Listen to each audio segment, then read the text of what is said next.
Hello friends, मैं आपके लिए लेकर आया हूँ सेंटर स्टेट रिलेशन से रिलेटेड जितने भी टॉपिक हैं उनको एक साथ कंपाइल करके ले आया हूँ, जो आपकी परीक्षाओं के लिए यूपी पीसीएस मेंस जो अभी होने वाला है, या आईएएस प्री जो लोग देना चाहते हैं, या और भी जुडिशियल सर्विसेज के लिए, या और सारी सर्विसेज के जो एग्ज़ाम्स कॉम्पिटिटिव एग्ज़ाम्स होते हैं उनके लिए आपके लिए काफ़ी उपयोगी मैटर साबित होगा।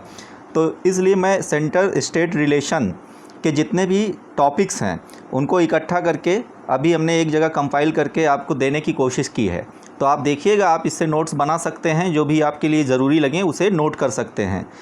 जैसे सेंटर स्टेट रिलेशन जैसे अक्सर न्यूज़ में रहता है, तमाम राज्यों के मुख्यमंत्री और राज्यपालों के बीच कभी कभी कॉन्फ्लिक्ट हो जाता है। जैसे हम बंगाल का उदाहरण देख सकते हैं या दिल्ली का उदाहरण देख सकते हैं, जब राज्यपाल और वहाँ के मुख्यमंत्री के बीच कोई ना कोई कॉन्फ्लिक्ट ऑफ इंटरेस्ट पैदा हो जाता है। तो एक गवर्नर की बात करते हैं। गवर्नर क्या होता है? गवर्नर जैसे इंडिया जो है यूनियन ऑफ स्टेट्स है, ठीक है। अनलाइक अमेरिका में जो है वो फेडरेशन ऑफ स्टेट्स है। फेडरेशन ऑफ स्टेट्स में स्टेट्स की बड़ी महत्ता होती है। स्टेट्स बहुत ऑटोनॉमस होते हैं। और जैसे वो जो डिफेंस हुआ और कम्युनिकेशन और करेंसी और ये जो मतलब 3-4 चीज़ें हैं वो ही सिर्फ सेंट्रल गवर्नमेंट के हाथ में होती हैं। बाकी सारे जो काम होते हैं वो स्टेट गवर्नमेंट्स के ऊपर निर्भर करते हैं। तो गवर्नर वहाँ पर, जैसे जो फेडरेशन में गवर्नर्स होते हैं वो निर्वाचित किए जाते हैं, चुनाव उनका किया जाता है। जबकि हमारे यहाँ जो गवर्नर्स होते हैं उनको अपॉइंट किया जाता है। अपॉइंट कौन करता है? प्रेसिडेंट करता है। तो प्रेसिडेंट अपॉइंट करता है। देखिए यहाँ पे है कि federalism in India refers to relation between the centre and the states of union of India. हमारा यूनियन ऑफ इंडिया है। जैसे केसी वेयर ने इसको क्या कहा कि क्वासी फेडरल है ये, और किसी ने कहा, कई विद्वानों का ये मत है कि ये यूनिटरी इन नेचर है। फेडरेशन तो है, फेडरेशन ऑफ स्टेट्स है, लेकिन यूनिटरी इन नेचर है। तो the governor of states of India have similar powers and functions at the state level as that of president of India at union level. जैसे ये president का जो हमारे राष्ट्रपति का जो अधिकार क्षेत्र होता है वो पूरे देश में होता है, पूरे भारत में होता है। जो उसकी हस्ती होती है वही गवर्नर की राज्य में होती है, और वो राज्य का जो है सेरेमोनियल हेड होता है। अब देखिए, governor has been important thread in union state relations in India. अब ये एक बहुत महत्वपूर्ण कड़ी है जो किसी राज्य को सेंट्रल गवर्नमेंट से जोड़ के रखता है। गवर्नर को सेंट्रल गवर्नमेंट अपॉइंट करती है और वो उसके लिए ही उत्तरदायित्व तो उसका होता है सेंट्रल गवर्नमेंट के लिए, ठीक है। तो अब देख लेते हैं हम कॉन्स्टिट्यूशनल प्रोविजंस गवर्नर के बारे में क्या क्या हैं। तो सबसे पहला तो भाई आर्टिकल 153 है। 153 आर्टिकल है जिसमें ये गवर्नर का प्रोविज़न किया गया है, गवर्नर के बारे में उपबंध किया गया है। यहाँ आप देख सकते हैं कि ये 153 है, और आर्टिकल 52 में राष्ट्रपति का वो किया गया, राष्ट्रपति का जो है उपबंध किया गया है। तो आप इसमें 101 जोड़ देंगे राष्ट्रपति में तो गवर्नर का बन जाता है, ठीक है। अब देखिए, तो इसमें एक गवर्नर का उपबंध किया गया है कि प्रत्येक राज्य के लिए एक गवर्नर नियुक्त किया जाएगा, ठीक है। यहाँ पर ध्यान देने वाली बात यह है कि गवर्नर, एक राज्य का गवर्नर दूसरे राज्य का चार्ज भी ले सकता है। जैसे हम कभी कभी देखते हैं कि जैसे उत्तराखंड का गवर्नर अगर नहीं है तो उत्तर प्रदेश के गवर्नर को उसका चार्ज दे दिया गया, या कि उत्तर प्रदेश का गवर्नर नहीं है तो उत्तराखंड के या मध्य प्रदेश के गवर्नर को उसका चार्ज दे दिया जाता है, ठीक है। अब आगे देखिए, आर्टिकल 155 में जो है अपॉइंटमेंट ऑफ गवर्नर है, ठीक है। इसमें बताया गया है कि गवर्नर जो है कौन अपॉइंट, जैसे कौन प्रेसिडेंट उसको अपॉइंट करेगा। उसमें जैसे चुनाव दिया है आगे 55 में, तो चुनाव जब दिया, जैसे राष्ट्रपति का चुनाव होता है लेकिन गवर्नर का चुनाव नहीं होता तो इसका अपॉइंटमेंट होता है। जैसे प्रोविज़न जो है गवर्नर बताया गया है ये है 153 में, ठीक है। और 155 में क्या है, गवर्नर के अपॉइंटमेंट की बात कही गई है। फिर 157 में इसके क्वालिफ़िकेशंस बताए गए हैं। क्या हैं क्वालिफ़िकेशंस? एग्ज़ाम तो कोई पास करना नहीं है इनको, इनकी क्वालिफ़िकेशन ये है कि 35 ईयर्स से ज़्यादा हों, इंडिया के सिटीजन हों, और बाकी जो है सेंट्रल गवर्नमेंट जिनको चाहे उनको नियुक्त कर सकती है। फिर उसके बाद क्या होता है, 176 है। 176 जो है स्पेशल एड्रेस बाय गवर्नर। जैसे जब विधानसभा शुरू होती है, उसका सत्र शुरू होता है, या कि विधानसभा का नई निर्वाचित विधानसभा अपनी पहली बैठक करती है, तो उसमें गवर्नर का एक स्पीच होती है, एड्रेस करता है गवर्नर असेंबली को। और 175 है, वो भी इम्पॉर्टेंट है, जिसमें कि गवर्नर मैसेज भेज सकता है अपने किसी, जैसे जो एडवोकेट जनरल होते हैं, महाधिवक्ता होते हैं ना राज्य में, तो उनके माध्यम से वहाँ पे असेंबली में अपना मैसेज भेज सकता है या कोई बात कह सकता है।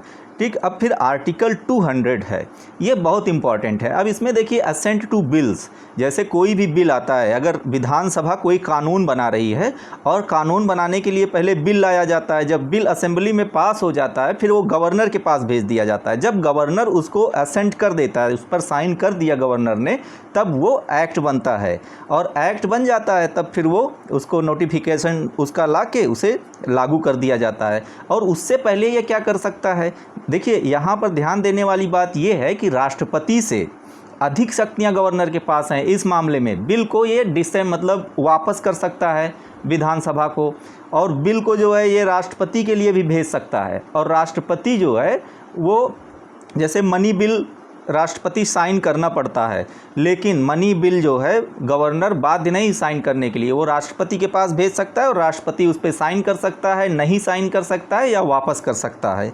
तो राष्ट्रपति के पास इसमें शक्तियां हैं और गवर्नर के पास भी शक्तियां हैं। तो अब फिर आता है कि article 161 powers of governor to grant pardons. अब जैसे बहुत इंपॉर्टेंट है, जैसे अनुच्छेद 72 है, 72 है, जिसमें राष्ट्रपति के पास क्षमा शक्तियां हैं कि जैसे अगर कोई अपराधी है, कोई अपराध किया है, सज़ा पाया हुआ है, तो उनको जो है माफ़ कर सकता है, उनकी सज़ा कम कर सकता है। और उसी तरीके से गवर्नर जो है, ये गवर्नर फांसी की सज़ा को नहीं ख़त्म कर सकता, और जो कोर्ट मार्शल्स की सज़ाएं हैं उनको नहीं कम कर सकता। बाकी जो स्टेट रूलिंग के स्टेट लिस्ट के जो सब्जेक्ट्स हैं जिन पे विधानसभा को कानून बनाने का अधिकार है, उन सभी अपराधों की श्रेणी में गवर्नर जो है वो माफ़ी दे सकता है। अब यहाँ पे एक ध्यान दे, बड़ा इशू ऑफ कंटेंशन है कि भाई माफ़ी क्यों दी जाती है। जैसे इसमें ये है कि कोई बहुत इंपॉर्टेंट व्यक्ति है, गलती से उसका कुछ हो गया, गलती से उसने कोई क्रिमिनल एक्ट कर दिया, या कोई बहुत माजूर है, विकलांग है, या किसी वजह से, किसी या मानवीय भूलों की वजह से उसे सज़ा हो जाती है, या कि वो राष्ट्रीय इम्पोर्टेंस का या अंतर्राष्ट्रीय इम्पोर्टेंस का अगर कोई व्यक्ति है, अगर उसके साथ कोई घटना हो जाती है या किसी तरीके से वो किसी क्राइम में इन्वॉल्व हो जाता है या कोई गलती कर बैठता है, तो उसे सज़ा हो जाती है, तो उसकी सज़ा को माफ़ करने के लिए गवर्नर्स और राष्ट्रपति को ये पावर दी गई है। जैसे हम देख सकते हैं कई बार कि जब क्या होता है कि हमारे यहाँ कुछ टेररिस्ट बंद हैं और विमान हाईजैक हो गया या कुछ हो गया, तो अब जैसे कोई कानून ऐसा तो है नहीं कि भाई आप छोड़ दो इनको, ना छोड़ नहीं सकते। उसमें फिर ये है कि प्रेसिडेंट उनको रिलीज कर सकता है या गवर्नर उनको माफ़ कर दें, इस टाइप की कोई चीज़ें, या जब इंटरनेशनल इम्पोर्टेंस की चीज़ें हो जाएं तो शायद इसलिए ऐसा प्रोविज़न किया गया है कि जैसे कानूनी प्रक्रियाओं के तहत तो किसी को छोड़ा नहीं जा सकता, क्योंकि कानून के समक्ष सभी बराबर हैं। तो एग्जीक्यूटिव को ये पावर दिया गया है, ये शक्तियाँ दी गई हैं कि कोई अगर इम्पॉर्टेंट व्यक्ति हो, उनके साथ कोई दुर्घटना हो जाती, कोई घटना हो जाती है, तो उनको छोड़ दिया जाए। अब देखिए गवर्नर के पावर्स को हम डिस्कस कर लेते हैं ना। गवर्नर के पावर्स एंड फंक्शंस हैं, तो उसके जो पावर्स हैं उनको हम बांट सकते हैं कई भागों, माफ़ कीजिएगा। तो एग्जीक्यूटिव पावर्स, इसको एडमिनिस्ट्रेटिव पावर भी कहते हैं। तो related to administration, appointments and removals. अब देखिए क्या करता है गवर्नर जो है, अपॉइंट करता है। किसको अपॉइंट करता है? चीफ मिनिस्टर को करता है। ये किस में है? आर्टिकल 164(1) में, ठीक है। 164(1) में जो मुख्यमंत्री का अपॉइंटमेंट है वो गवर्नर के द्वारा किए जाने का उपबंध करता है। एडवोकेट जनरल को अपॉइंट करता है।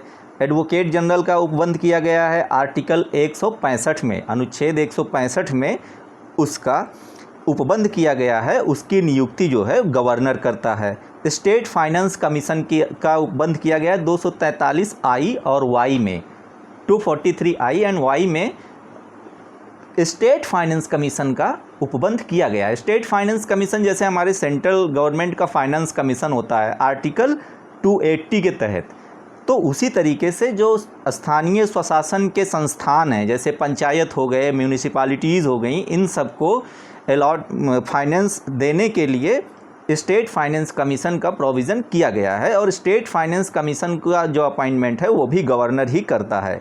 फिर स्टेट पीएससी के चेयरमैन और मेंबर्स का अपॉइंटमेंट भी गवर्नर करता है।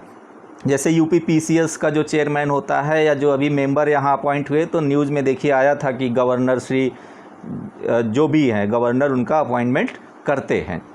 Legislative powers related to law making and the state legislature. अब देखिए इसकी क्या है, वैधानिक शक्तियाँ कि विधि से संबंधित जो है, कानून से संबंधित जो शक्तियाँ हैं। अब एक तो प्रमोलगेशन ऑफ ऑर्डिनेंस है आर्टिकल 213 के तहत।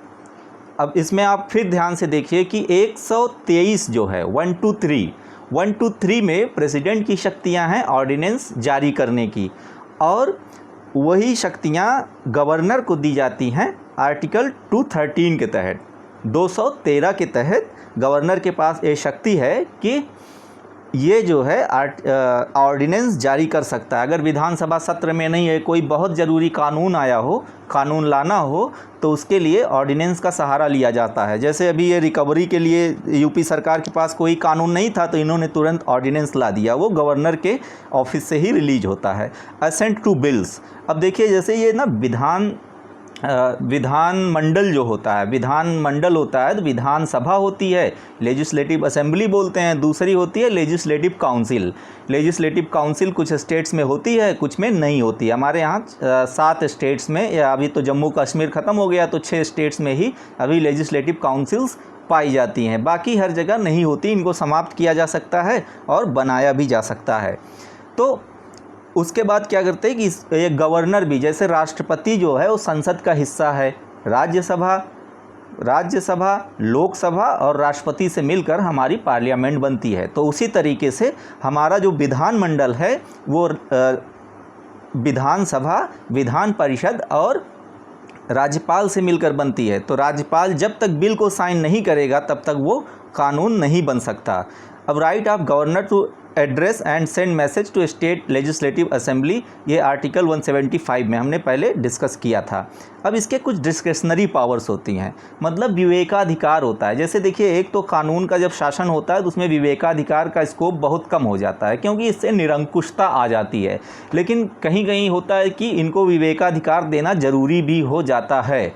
ज़्यादातर जैसे हमारे यहाँ रूल ऑफ लॉ है, ठीक है, यहाँ कॉन्स्टिट्यूशन सुप्रीम है, जो कॉन्स्टिट्यूशन में लिखा है वही प्रोसीजर फॉलो होगा, या जो कानून बनाए गए हैं संसद विधानसभाओं द्वारा वही प्रोसीजर फॉलो किया जाएगा। लेकिन डिस्क्रिशनरी पावर भी कहीं कहीं ऐसी स्थितियाँ उत्पन्न हो जाती हैं जहाँ पर अपने विवेक का इस्तेमाल करके जो अथॉरिटी है वो चीज़ों को कैरी ऑन करते हैं, ठीक है। तो जैसे अब discretionary powers to be carried out according to the description of the governor. अब जहाँ पे गवर्नर को अपने विवेक के आधार पर ही काम करना है, वो क्या क्या चीज़ें हैं। अब देखिए when no party gets a clear majority.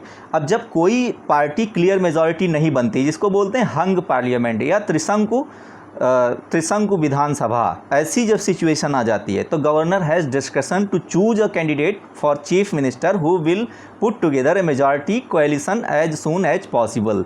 अब देखिए फिर क्या होता है कि लोग गठबंधन बनाते, कहे भाई आ जाओ, या खरीद फरोख्त करते। जैसे भी गवर्नर को अगर लगता है किसी व्यक्ति के पास, इसके पास गठबंधन करने के बाद या जिस प्रकार से भी उसके साथ मेजॉरिटी है अगर विधानसभाओं में, तब गवर्नर उसको चीफ मिनिस्टर के पद पर अपॉइंट कर सकता है। अब यहाँ एक महत्वपूर्ण बात ये है कि वो विधानसभा का सदस्य हो भी सकता है, नहीं भी हो सकता है। वो विधान परिषद का भी सदस्य हो सकता है, और विधानसभा का सदस्य हो या नहीं है तो बाद में चुनाव में जीत कर 6 महीने के अंदर वापस आ सकता है। तो किसी भी व्यक्ति को, ये ज़रूरी नहीं कि जो विधानसभा में उस समय चुनकर आया हो उसी को मुख्यमंत्री नियुक्त किया जाए, बल्कि किसी को भी। जैसे आप देख सकते हैं महाराष्ट्र में जो उद्धव ठाकरे जी हैं, उद्धव ठाकरे जी किसी भी उसके सदस्य, किसी भी जो सदन था उसके सदस्य नहीं थे, लेकिन फिर भी उनको मुख्यमंत्री नियुक्त किया गया। उनके पास बहुमत था और बाद में अभी वो विधान परिषद का चुनाव लड़कर आ गए हैं। तो अब उनकी जो है, उनका मुख्यमंत्री बना रहना बने रहने का रास्ता साफ हो जाता है। He can impose president's rule. अब देखिए, जैसे जब प्रेसिडेंट रूल होता है, जब हंग पार्लियामेंट हो गया, जैसे उसको लग रहा है, अगर गवर्नर को लग रहा है कि यहाँ पे कोई सरकार बन नहीं पाएगी या खरीद फरोख्त हो रही है, तो गवर्नर जो है वो प्रेसिडेंट रूल के लिए अनुमोदन भेज सकता है, राष्ट्रपति को ये रिपोर्ट कर सकता है कि यहाँ पे जो है कॉन्स्टिट्यूशनल मशीनरी अभी सही से चल नहीं सकती, चुनाव में किसी को नियुक्त नहीं किया जा सका है, तो इसलिए आप जो है यहाँ पर प्रेसिडेंट्स रूल लगा दीजिए। He submits report on his on to the president on the direction of the president regarding the affairs of the state. अब जैसे स्टेट अफेयर्स का जो रिपोर्ट होती है वो गवर्नर तैयार करके भेजता है। He can withhold his assent to a bill and send it to the president for his approval। अब देखिए, यहाँ पर भी होता है कि गवर्नर का ये विवेकाधिकार है कि वो क्या बिल, किस बिल को रिजर्व करना चाहता है, किसे रोकना चाहता है और किसे साइन करके वापस भेजना चाह रहा है। जैसे अब कोई राज्य बनाने लगे ऐसा कानून की जिसमें दो राज्यों के बीच या अंतर्राज्यीय जो ट्रेड है, व्यापार है, इन सब पे प्रतिबंध लगाने की बात करें, तब ये हमारे यूनियन के लिए एक खतरा है। तो इसके लिए जो गवर्नर नियुक्त होते हैं, तो इससे वॉच करते हुए वो इसको प्रेसिडेंट के लिए भेज देते हैं, या कि खुद भी विदहोल्ड कर सकते हैं, या कि पुनर्विचार के लिए विधानसभा को ही वापस कर दिया जाता है। अब during emergency under emergency rule पर article 353 he can override the advice of the council of minister if specially permitted by the president.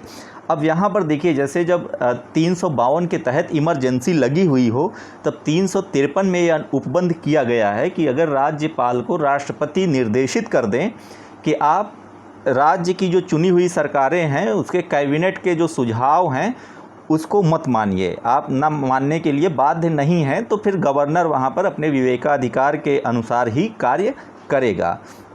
अब part 11 of the Indian constitution specifies the distribution of legislative, administrative and executive powers between the union government and the states of India. अब देखिए, जैसे ना democracy का एक बड़ा जो बहुत इम्पॉर्टेंट रूल है वो ये है कि उसमें डिस्ट्रीब्यूशन ऑफ पावर्स होता है। ठीक है, जैसे हम देखते हैं कि डिस्ट्रीब्यूशन ऑफ पावर्स है, लेजिस्लेटिव है, एग्जीक्यूटिव है और जुडिशरी है, तो सब ये महत्वपूर्ण अंग हैं। और डिसेंट्रलाइजेशन ऑफ पावर्स या डिस्ट्रीब्यूशन ऑफ पावर्स होता है, तो स्टेट्स और सेंटर के बीच भी डिस्ट्रीब्यूशन ऑफ पावर्स किया गया है। अब पावर जो डिस्ट्रीब्यूशन है ये किससे किया गया, अब आप देखते हैं लेजिस्लेटिव पावर्स जो हैं। अब सबसे क्लियर इसमें जो सबसे क्लियर प्रोविज़न लेजिस्लेटिव पावर्स के उसमें डिवीज़न में किया गया है। आप देखेंगे कि भाग जो 7 है, भाग 7 में 3 लिस्ट दी जाती हैं, माफ़ कीजिएगा, भाग 7 नहीं, अनुसूची 7वीं अनुसूची जो है उसमें 3 लिस्ट होती हैं, यूनियन लिस्ट, स्टेट लिस्ट और कॉन्करेंट लिस्ट। ठीक है, अब जैसे जो यूनियन लिस्ट है इसमें जो संसद है वो कानून बनाने के लिए अधिकृत है। स्टेट लिस्ट में विशेष परिस्थितियों को छोड़कर जो राज्यों का विधानमंडल है वो कानून बनाने के लिए अधिकृत है। कॉन्करेंट लिस्ट में दोनों कानून बनाने के लिए अधिकृत हैं, लेकिन अगर संसद किसी विषय पर कानून बनाती है और उसी विषय पर कोई राज्य की विधानसभा कानून बनाती है, तो संसद का कानून, पार्लियामेंट का कानून वो जो है उसको ओवरराइड करेगा, वो माना जाएगा, और जो राज्य का कानून है उसको नहीं माना जाएगा।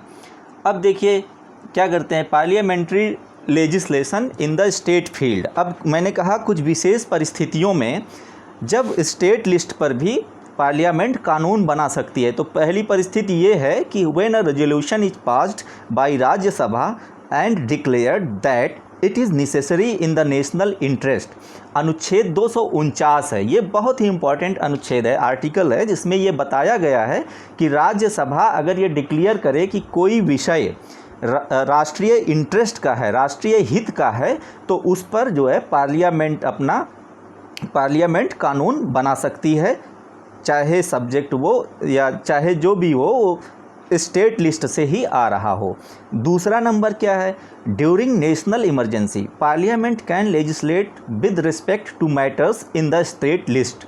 The laws become inoperative after the expiry of 6 months after the emergency has ceased to operate. ये आर्टिकल 250 में दिया गया जब 352 के तहत राज्य में या देश में इमरजेंसी लागू की गई होगी। ठीक है, नेशनल इमरजेंसी जब होगी तब पार्लियामेंट स्टेट लिस्ट के सब्जेक्ट्स पर भी कानून बना सकती है, और वो कानून 6 महीने के बाद, जैसे इमरजेंसी अगर ख़त्म हो गई, इमरजेंसी जिस दिन से ये वापस हो गई कि अब इमरजेंसी आगे नहीं है, उसके 6 महीने बाद वो ऑपरेट करना बंद कर देगा, और फिर जो है राज्य उस पर जो राज्य कानून बनाए या फिर आगे जो भी होता है राज्य कानून बनाएगा तो वही आगे चालू होगा या वही आगे लागू किया जाएगा। हम बात कर लेते हैं, तीसरा पॉइंट है when the legislature of 2 or more states pass resolution requesting parliament to enact laws on the matter in the state list. अब ये अनुच्छेद 252 है। आप देखिए अनुच्छेद 252 क्या उपबंध करता है। ये कहता है कि जब 2 या 2 से अधिक राज्यों के विधानमंडल 2 या 2 से अधिक राज्यों के विधानमंडल एक रेजोल्यूशन पास करते हैं। ठीक है, यहाँ पास की स्पेलिंग थोड़ा गलत हो गई है, टाइपिंग मिस्टेक है।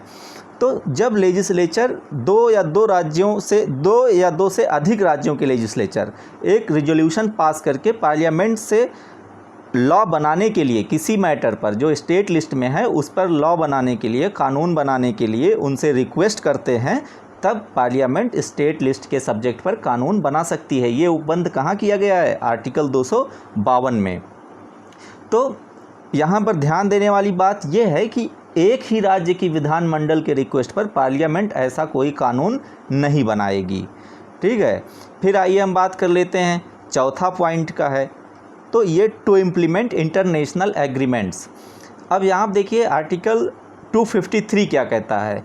253 ये कहता है कि अगर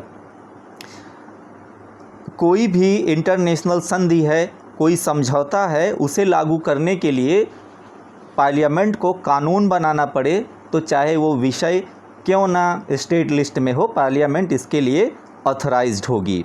पांचवा होता है when the presidents rule is imposed in a state. अब जब प्रेसिडेंट राष्ट्रपति शासन लगा है किसी राज्य में और पार्लियामेंट जो है उस पर कानून बनाने के लिए शक्ति संपन्न हो जाती है, एम्पावर्ड हो जाती है। जैसे जम्मू कश्मीर के मैटर में हम देख सकते हैं, जब वहाँ से हटाया गया तो उसकी जहाँ वहाँ से 370 हटाया गया तो उसकी विधानसभा का रोल पार्लियामेंट ही प्ले कर रही थी। ठीक है, फिर उसके बाद क्या करते हैं कि अब देखिए जो इन्होंने स्टेट लिस्ट में सारे, फिर उस समय कानून बनाने का अधिकार हो जाता है। और law made by a law made so by parliament remains operative even after the presidents rule. ठीक है, अब जैसे देखिए ये क्या होता है कि ये जो कानून है ये प्रेसिडेंट रूल के बाद भी ऑपरेटिव रहता है, लेकिन फिर जब उसी विषय पर विधानसभा कानून बना देती है तो वो संसद के इस कानून को जो प्रेसिडेंट रूल के दौरान बनाया जाता है इसको फिर वो ओवरराइड कर सकती है। ठीक है, फिर अब देख लेते हैं एग्जीक्यूटिव पावर्स। अब एग्जीक्यूटिव पावर्स क्या हैं, सबके अलग अलग ये भी डिफाइंड है। ठीक है, जो राज्य की एग्जीक्यूटिव पावर कहाँ होगी और केंद्र की एग्जीक्यूटिव पावर कहाँ होगी। The executive power of centre extends to the whole of India. अब देखिए ये जो सेंट्रल गवर्नमेंट की एग्जीक्यूटिव पावर है ये पूरे भारत पर हो सकती है। ठीक है, पूरे भारत पर लागू होती है। To the matters on which the parliament has exclusive power of legislation. उन सभी मैटर में जहाँ पर पार्लियामेंट को एक्सक्लूसिव पावर है, किसका है? लेजिस्लेशन का। जिन सब विषयों पर कानून बनाने का उसको पूर्ण रूपेण अधिकार है, पूरी तरीके से जिस विषय पर कानून बनाने का अधिकार है उन सभी में केंद्र सरकार का जो एग्जीक्यूटिव है, एग्जीक्यूटिव पावर वहाँ तक एक्सटेंड करती है। जैसे यूनियन लिस्ट में जितने भी टॉपिक हैं उन सारे टॉपिक्स पर जो एग्जीक्यूटिव डिसीजंस होंगे वो सेंट्रल गवर्नमेंट की अथॉरिटी होंगे। ठीक है, to the exercise of rights authority jurisdiction conferred upon it by any treaty or agreement। अब देखिए, जब कोई भी राइट हो, अथॉरिटी हो, ज्यूरिसडिक्शन हो, जिसके किसी ट्रीटी, किसी संधि या किसी एग्रीमेंट से इसके ऊपर कन्फर किए जाएं, इसके ऊपर लागू किए जाएं, तो वो सारे सेंट्रल गवर्नमेंट की अथॉरिटी में आते हैं। जैसे सबसे इम्पॉर्टेंट बात बताता हूँ मैं आपको कि जब ये सिक्किम का मसला है, सिक्किम जब भारत का हिस्सा नहीं था तो इसने पहले भारत से रिक्वेस्ट की कि हमको शामिल किया जाए भारतीय संघ में। तो भारतीय संघ में शामिल करने के लिए इसको अनुच्छेद 2A एक अलग जोड़ा गया था, इसमें एसोसिएट राज्य का इसको दर्जा दिया गया था। तो ऐसे अगर कोई संधि या समझौता होता है जिसके तहत भारत का ज्यूरिसडिक्शन, भारतीय सरकार का ज्यूरिसडिक्शन बढ़ाया जाता है, तो वहाँ पर भी केंद्र सरकार का एग्जीक्यूटिव पावर, केंद्र सरकार की एग्जीक्यूटिव शक्तियाँ लागू होंगी। Similarly, the executive power of state extends to its territory to the matters of state list। अब देखिए, स्टेट लिस्ट में जो टॉपिक हैं उन पे स्टेट गवर्नमेंट की अथॉरिटी जो है वो प्रिवेल करेगी। अब in respect of the subject enumerated in the concurrent list, the executive powers rest with the states except when a constitutional provision or parliamentary law specially confers it upon the centre. अब देखिए, इसमें जो concurrent list है ये बड़ी important है, इसमें दोनों को अधिकार होता है कानून बनाने का। तो होता क्या है, इसमें राज्यों पर छोड़ दिया गया है, जो भी जैसे कॉन्करेंट लिस्ट में जो भी टॉपिक हैं तो उन पे क्या होता है, उन पे मूल अधिकार राज्यों का होता है। लेकिन अगर संसद कानून बनाकर किसी भी विषय पर कानून बनाने का अधिकार संसद को भी है, तो संसद कानून बनाकर अगर ये कर देती है, ये उपबंध कर देती है कि अब से ही इस विषय पर अथॉरिटी जो है वो केंद्र पर होगी, तब केंद्र सरकार उसके लिए ऑथराइज हो जाती है। अब देखिए क्या है, obligation of states and centre. अब सबके ऑब्लिगेशंस हैं कि अगर हम जैसे स्टेट सेंटर से रिक्वेस्ट करेगा कुछ तो सेंटर करेगा कि नहीं करेगा, या स्टेट से रिक्वेस्ट करेगा या डायरेक्शन देगा या आदेश देगा, तब स्टेट्स करेंगे कि नहीं करेंगे। अब ये अनुच्छेद 365 में कहा गया है, article 365 says that where any state has failed to comply with the any direction given by centre, it will be lawful for the president to impose president's rule in the state under article 356। अब देखिए 365 अनुच्छेद में जो ये दिया गया है कि कुछ डायरेक्शंस जो हैं वो सेंट्रल गवर्नमेंट उनको देगी। अगर उन डायरेक्शंस को नहीं फॉलो किया जाता है तो जो आर्टिकल 356 है, 356 है, इसके तहत प्रेसिडेंट रूल लगाया जाता है, तब प्रेसिडेंट रूल वहाँ पर लागू किया जा सकता है। अब देखिए म्यूचुअल डेलीगेशन ऑफ फंक्शंस। अब एक बात यहाँ पर जो ध्यान देने योग्य ये है कि जो mutual delegation of legal powers या लेजिस्लेटिव पावर्स वो नहीं हो सकता, लेकिन जो एग्जीक्यूटिव पावर्स हैं इनका म्यूचुअल डेलीगेशन हो सकता है। जैसे सेंट्रल गवर्नमेंट कुछ अधिकार, किसी विषय पर अधिकार क्षेत्र राज्य सरकार को दे सकती है, ठीक है। राज्य सरकारें किसी विशेष विषय पर जो अधिकार क्षेत्र है वो सेंट्रल गवर्नमेंट को हैंड ओवर कर सकती, भाई हमसे ये नहीं संभल रहा है, आप इसको संभालो। तो द प्रेसिडेंट में with the consent of the state government, जो प्रेसिडेंट है वो स्टेट गवर्नमेंट के कंसेंट से, जैसे ये नहीं कि अपने आप ही कर देंगे, स्टेट गवर्नमेंट के कंसेंट से उस गवर्नमेंट को एग्जीक्यूटिव सेंटर के जो एग्जीक्यूटिव फंक्शंस हैं उनको दे सकते हैं कि हाँ आप ये काम अब से संभालिए। अब उल्टा देखें दूसरे तरीके से तो governor of the state with the consent of central government. अब स्टेट का, राज्य का गवर्नर मतलब राज्य सरकार, गवर्नर का मतलब राज्य सरकार ही होता है, with the consent of the central government, केंद्र सरकार के कंसेंट से, उसकी सहमति से, entrust to that government any kind of executive functions of the state। तो उस गवर्नमेंट को कोई भी एग्जीक्यूटिव फंक्शन अपना दे सकती है जो सेंटर में होती है।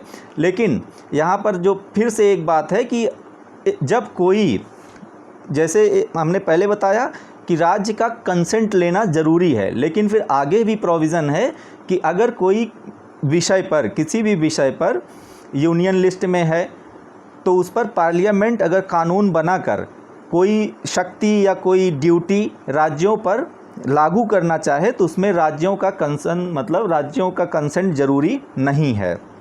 अब फिर देखिए cooperation between the centre and the state. अब देखिए कोऑपरेटिव फेडरलिज्म की एक कॉन्सेप्ट आया है जो कि सहयोगात्मक संघवाद, जैसे हमारे प्रधानमंत्री भी अक्सर कहते रहते हैं या कि नीति आयोग की रिपोर्ट्स में भी इसके विकास की बात की जाती है। तो ये सब सहयोग होता है, सेंटर और राज्यों में हमारे यहाँ काफ़ी सहयोग देखने को मिलता है। तो ये सब किन क्षेत्रों में होता है, जैसे ऑल इंडिया सर्विसेज है, ऑल इंडिया सर्विसेज हैं जो ये जैसे जो आईएएस ऑफिसर्स होते हैं, आईपीएस ऑफिसर्स, ये होते हैं भारत सरकार के अंडर में, ठीक है। इनका अपॉइंटमेंट प्रेसिडेंट करता है लेकिन काम करते हैं राज्य सरकारों के अधीन। पब्लिक सर्विस कमीशंस हैं, अब पब्लिक सर्विस कमीशंस हैं तो ये सब भी जैसे जो हमारा यूनियन पब्लिक सर्विस कमीशन है पूरे भारत का, हर राज्य के लोगों का जो है, हर राज्य के लोगों के लिए जो सिलेक्शन का पैमाना तय करता है। और उसी तरीके से इंटीग्रेटेड जुडिशियल सिस्टम, अब जैसे देखिए हमारे यहाँ जैसे अगर कोई भी है, किसी भी जैसे इलाहाबाद हाई कोर्ट में कोई मैटर है और मद्रास हाई कोर्ट का कोई जजमेंट है तो उसको प्रेसिडेंट के तौर पर वहाँ भी पेश किया जा सकता है। तो इसका जो इंडिपेंडेंट है और वो इंटीग्रेटेड है, ठीक। फिर करते हैं एक्स्ट्रा कॉन्स्टिट्यूशनल डिवाइसेस, जैसे कुछ एक्स्ट्रा कॉन्स्टिट्यूशनल बॉडीज़ होती हैं, ठीक है। तो इसमें नीति आयोग है और नेशनल डेवलपमेंट काउंसिल है, ठीक है, इंटर स्टेट काउंसिल्स जो बनाई गई हैं। तो ये सारी चीज़ें होती हैं जो कि एक दूसरे के सहयोग पर आधारित हैं। अब हम बात करेंगे फाइनेंशियल पावर्स की। Article 282 accords financial autonomy in spending financial resources available to the states for public purpose. अब देखिए अनुच्छेद 222 जो है वो ये उपबंध करता है कि जो राज्यों के पास जो रिसोर्सेज हैं, जो वित्तीय रिसोर्सेज हैं उनको उपलब्ध हैं, वो पब्लिक पर्पज के लिए, जनता के लिए खर्च कर सकते हैं। उसमें कोई किसी से सलाह लेने की या कोई बात नहीं है, अपने उपबंधों के आधार पर, अपने कानूनों के आधार पर अपने राज्य की जनता के लिए खर्च कर सकते हैं। अब अनुच्छेद 293 है, आर्टिकल 293 अलाउज स्टेट्स टू बारो without limit without consent from the union government. जैसे जो राज्य हैं ये बॉन्ड जारी करते हैं, राज्य सरकारें, तो बॉन्ड से मार्केट से पैसा उठा सकते हैं, लेकिन बाहर से पैसा लेने के लिए इनको, जैसे अगर वर्ल्ड बैंक से या कहीं से पैसा ले रहे हैं या वर्ल्ड बैंक कोई सहायता कर रहा है तो उसमें केंद्र सरकार के माध्यम से ही होके आता है। फिर the president of India constitutes a finance commission every 5 year to recommend devolution of union revenues to state governments. अब देखिए जैसे ये फाइनेंस कमीशन बहुत ही इम्पॉर्टेंट बॉडी है, ठीक है। अनुच्छेद 280 के तहत इसका गठन हर 5 साल पर राष्ट्रपति के द्वारा किया जाता है। अब ये क्या करता है कि जैसे जो टैक्स कलेक्ट होता है तो वही सरकार का सोर्स रिवेन्यू ऑफ, मतलब मेन सोर्स ऑफ रिवेन्यू होता है। तो जब मेन रिवेन्यू टैक्सेस से आता है तो उसको ही डिस्ट्रीब्यूट किया जाता है और सभी राज्यों के बीच में, और सेंट्रल गवर्नमेंट कुछ उसको रख लेती है, तो वो अपना खर्च चलाते हैं और उसी के माध्यम से पूरी सरकार का जो सिस्टम है वो चलता है।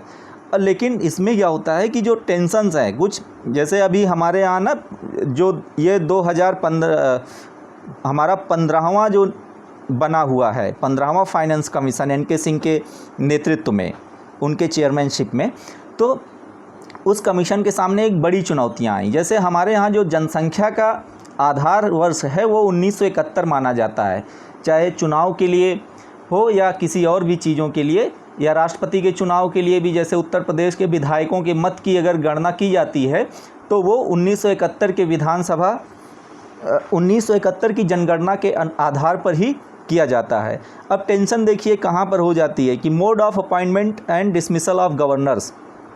अभी यहाँ पर हमने फाइनेंस कमीशन का जिक्र किया है, फाइनेंस कमीशन का डिस्कस करेंगे थोड़ा आगे। अभी हम करते हैं ये फाइनेंस कमीशन राज्यों और केंद्र सरकार के बीच वित्तीय संसाधनों का बंटवारा कैसे होगा ये तय करने के लिए लागू किया जाता है, या इसका गठन इसलिए किया जाता है। अब tension areas in the centre state relations. अब क्या क्या टेंशन होती है, जैसे mode of appointment and dismissal of governor, ठीक है। जैसे अपॉइंटमेंट का मोड है कि किसी भी आदमी को, कोई एक्टिव पॉलिटिक्स में आदमी है उसको अपॉइंट कर दिया तो वो जाके चुनी हुई सरकार के लिए बाधा पैदा करने लगता है। फिर है discriminatory and partisan role of governor.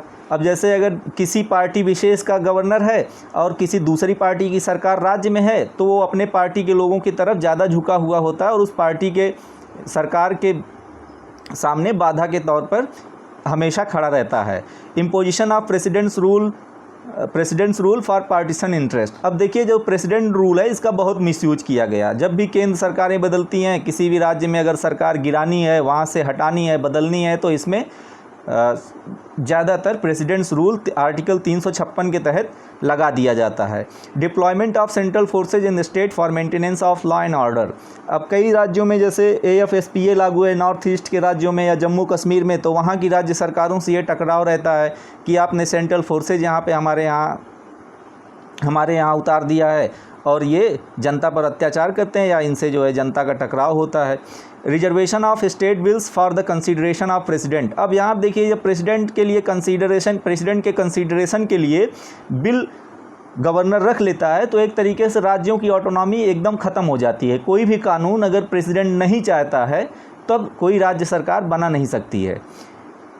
Discrimination in financial allocation to the states. अब यहाँ पे जो हम फाइनेंस कमीशन की बात कर रहे थे कि जनसंख्या का आधार, जैसे हम अगर बात करें 1971 से अब तक, तो जो उत्तर भारत के राज्य हैं जैसे उत्तर प्रदेश, बिहार, इनकी पॉपुलेशन जो है ग्रोथ रेट 25 और 24% है, 20% है। साउथ के राज्यों की पॉपुलेशन ग्रोथ 7%, 10%, 16% ऐसे है, तो उनकी जनसंख्या काफ़ी कम हो जाती है।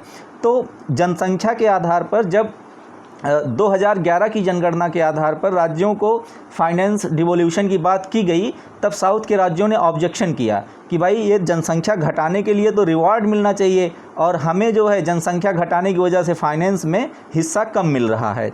तो ये एक इशू ऑफ कंटेंशन है। Use of electronic media for political purpose. अब जैसे जो कम्युनिकेशन है वो सेंट्रल गवर्नमेंट का मैटर है, तो उसमें इलेक्ट्रॉनिक मीडिया पे पहले, अभी तो सोशल मीडिया जब तक नहीं आया था, तो सेंट्रल गवर्नमेंट का ज़्यादा कब्जा होता था, जो पार्टी वहाँ रहती उसको हमेशा फ़ायदा होता था। Appointment of inquiry commission against the chief minister. जैसे आप देखेंगे कभी कभी चीफ मिनिस्टर्स जो होते हैं राज्यों के, उनके लिए CBI बैठा दी गई या कोई भी दूसरा कमीशन बैठा दिया गया कि उनके करप्शन के चार्जेस पे जांच करने के लिए। शेयरिंग ऑफ फाइनेंसेस, ये भी है, फाइनेंशियल जो है शेयर मिलने वाली जो बात है कि जो फाइनेंस या टैक्स डिवोल्यूशन कैसे होगा, इस सारी चीज़ों पर भी राज्यों में मतभेद पाया जाता है। Encroachment by the centre on the state list. अब जैसे देखिए ये तो है अमूमन की स्टेट लिस्ट पर केंद्र सरकार को इंक्रोचमेंट नहीं करना चाहिए, लेकिन कई बार अपने पार्टी के इंटरेस्ट में या किसी पार्टी को हटाने के इंटरेस्ट से जो स्टेट लिस्ट के सब्जेक्ट्स हैं उन पर भी पार्लियामेंट या सेंट्रल गवर्नमेंट इंक्रोचमेंट करने की कोशिश करती है। तो इससे जो है राज्यों को, जो राज्य थोड़ा ऑटोनॉमी चाहते हैं, उन लोगों को थोड़ा तकलीफ़ होती है। The committees appointed for the centre state relations. अब देखिए जो सेंटर स्टेट रिलेशन है, तो ये बहुत दिन से कंटेंशन का इशू रहा, तो कहे भाई इसको बनाए रखना है। जैसे साउथ के राज्य थे जो ज़्यादा ऑटोनॉमी डिमांड कर रहे थे, या पंजाब था, आनंदपुर साहिब रिजोल्यूशन इन्होंने पास किया था 1973 में, ये भी ज़्यादा ऑटोनॉमी चाहते थे। तो इसमें अब देखिए हम बात कर लेते हैं कि राज्यों का जब कंटेंशन है, जो राज्य और सेंटर का टकराव हमेशा बना रहता था, तो इसके लिए कुछ कमिटीज़ आई। तो जब सबसे पहले तो राजमन्नार कमेटी आई, ये 1969 में तमिलनाडु गवर्नमेंट ने अपॉइंट कर दिया। देखिए स्टेट गवर्नमेंट की कमेटी सेंट्रल गवर्नमेंट को किसी चीज़ के लिए सलाह और मशविरा नहीं दे सकती, लेकिन ये है कि वो उस समय वहाँ पर द्रविड़ मूवमेंट जो है, द्रविड़ मुनेत्र कजगम, DMK आदि पार्टियाँ उभर रही थी, तो ये सब ने क्या किया कि एक कमेटी बना दी डॉक्टर PV राजमन्नार के चेयरमैनशिप में, कि ये देखें कि राज्य और सेंटर के बीच कैसे संबंध होना चाहिए जिससे कि राज्यों को ज़्यादा ऑटोनॉमी मिल सके। फिर आता है सरकारिया कमीशन। जब इतना सारा बवाल होता रहा बीच बीच में, तो केंद्र सरकार ने भी 1983 में जस्टिस सरकारिया के नेतृत्व में क्या किया, एक कमीशन बनाया, 3 मेंबर की कमेटी बनाई, ठीक है। The commission made 247 recommendations. इन्होंने 247 रिकमेंडेशन दिए कि जिससे कि सेंटर और स्टेट के रिलेशन सुधर सकें, इम्प्रूव हो सकें। फिर अभी जो है 2007 में रिसेंटली पुंछी आयोग बना था। ये मदन मोहन पुंछी एक थे, ये भी former chief justice of India थे। तो अप्रैल 2007 में इनके चेयरमैनशिप में एक कमेटी बनाई गई, एक कमीशन बनाया गया। तो कमीशन ने 310 रिकमेंडेशन दिए। उन्होंने 247 दिया था और इन्होंने 310 रिकमेंडेशन दिए, लेकिन ये है कि अभी तक लागू तो किसी को नहीं किया गया। थोड़ी थोड़ी सुधार होते रहे हैं। और उसके बाद फिर यहाँ तक हमें ये हो गया कि जो कमीशंस थे ये 3 इम्पॉर्टेंट हैं, और एक आनंदपुर साहिब रेजोल्यूशन है 1973 में पंजाब के अकाली दल ने पास किया था, वो भी ग्रेटर ऑटोनॉमी की डिमांड कर रहे थे। अब देखिए हम यहाँ पर चर्चा करेंगे फाइनेंस कमीशन की। फाइनेंस कमीशन का बीच में जिक्र आया था, तो अब हम लोग चर्चा कर लेंगे फाइनेंस कमीशन की। तो the finance commission are periodically constituted by president of India. अब देखिए आर्टिकल 280 जो है वो ये कहता है कि अनुच्छेद 280 में ये उपबंध किया गया है कि राष्ट्रपति हर 5 वर्ष, प्रत्येक 5 वर्ष पर एक फाइनेंस कमीशन का गठन करेंगे, ठीक है, जो कि राज्यों और सेंट्रल गवर्नमेंट के बीच क्या करेगा, फाइनेंशियल रिसोर्सेज के बंटवारे के लिए रिकमेंडेशंस देगा। अब देखिए पहला कमीशन जो है वो कब बना था, 1951 में, ठीक। अब उसके लिए जैसे फाइनेंस कमीशन का गठन उपबंध तो संविधान में कर दिया गया, लेकिन इसमें जो है फाइनेंस कमीशन संबंधित जो एक्ट है वो भी 1951 में पास किया गया। अब देखिए जो सबसे रीसेंट वाला है 2017 में फाइनेंस कमीशन 15वां फाइनेंस कमीशन बनाया गया एन.के. सिंह के नेतृत्व में। अब एन.के. सिंह जो है पहले जो प्लानिंग कमीशन हुआ करता था उसके एक मेंबर हैं। अब यहाँ पे the chairman of finance commission is selected from people with experience of public affairs. The other 4 members are selected from people. देखिए पहला ये होता है कि जो लोक प्रशासन का, ठीक है, जिसको अनुभव हो, पब्लिक सर्विस का जिसको अनुभव होगा, उनको जो है एक ऐसे व्यक्ति हों जिनको पब्लिक सर्विस का अनुभव हो, उनको चेयरमैन बनाया जाता है। बाकी 4 मेंबर्स इसके और होते हैं। अब उसमें एक मेंबर जो होता है कि जो क्वालिफाइड हो, क्या होने के लिए, जज ऑफ हाई कोर्ट बनने के लिए, एक हाई कोर्ट के जज के लिए जो क्वालिफाइड हो उसको एक मेंबर बनाते हैं। और एक ऐसा मेंबर बनता है जो कि गवर्नमेंट फाइनेंस और अकाउंट की जानकारी रखता हो, जैसे किसी फाइनेंशियल सर्विस से हो, IRS हो, इन सब चीज़ों से, ठीक है, अकाउंट्स का और फाइनेंस का, जैसे CA वगैरह होते हैं, गवर्नमेंट फर्म्स के CA हों या कोई हों, तो ऐसे लोगों को भी इसमें एक मेंबर के तौर पर अपॉइंट किया जा सकता है। फिर एक तीसरा व्यक्ति होता है। तीसरा क्या होता है कि जिसको एडमिनिस्ट्रेशन और फाइनेंशियल एक्सपर्टाइज हासिल हो, ठीक है, जैसे फाइनेंशियल एडमिनिस्ट्रेशन और उसमें एक्सपर्टाइज हासिल हो तो उनको होते हैं। एक होता है स्पेशल नॉलेज ऑफ इकोनॉमिक्स जो रखता हो, जैसे कोई इकोनॉमिस्ट हैं और उन्हें ये जानकारी है कि कैसे डेवलपमेंट हो सकता है, जैसे डॉक्टर मनमोहन सिंह थे या और भी फाइनेंस के जो जानकार लोग हैं, तो इनको एक मेंबर के तौर पर अपॉइंट किया जा सकता है। अब देखिए जो 15वां फाइनेंस कमीशन है, ठीक है, 15वां फाइनेंस कमीशन हमने जिक्र किया कि जो अभी रिसेंटली बना है, ये 15वां फाइनेंस कमीशन है। इसके जो रिकमेंडेशंस हैं ये कब से लागू होंगे, अभी नहीं लागू होने वाले, ये लागू होंगे 1 अप्रैल 2020 से, ठीक है। फिर the main task of the commission were to strengthen cooperative federalism. Cooperative federalism, इसका जिक्र जैसे हमारे प्रधानमंत्री भी हमेशा करते रहते हैं और इसकी तरफ हम बढ़ने के लिए आकांक्षित हैं। अभी जो भारत सरकार है वो कोऑपरेटिव फेडरलिज्म बनाना चाहती है, जिसमें कोऑपरेशन हो, राज्यों को ऑटोनॉमी हो, तो इसके आधार पर काम कर रही है काम कर रहा है हमारा फाइनेंस कमीशन। अब देखिए क्या करना है कि अब जैसे कुछ न्यूज़पेपर्स ने, इन्होंने द हिंदू हो गए या इकोनॉमिक टाइम्स हो गए, इन्होंने कहा कि इस बार जो कमीशन का जॉब है या काम है वो बहुत कठिन हो गया है। क्यों हो गया है कठिन? क्योंकि अभी तक जो हमारा टैक्स सिस्टम था वो यूनिफाइड नहीं था, वो बिखरा हुआ सा था। तमाम अलग अलग राज्यों के टैक्स थे, फिर दूसरे राज्यों के अलग टैक्स थे, सेंट्रल गवर्नमेंट, तो आ गया GST, goods and services tax, ठीक है। गुड्स एंड सर्विसेज टैक्स किसी अलग वीडियो में हम डिस्कस करेंगे विस्तार से। It has taken certain powers related to taxation away from the states and the union and given it to the GST Council। अब देखिए टैक्सेशन वगैरह पावर्स और इन सब चीज़ों में बदलाव कर दिया गया है, तो अब हमें जो बेस है उसमें भी बदलाव करना पड़ेगा।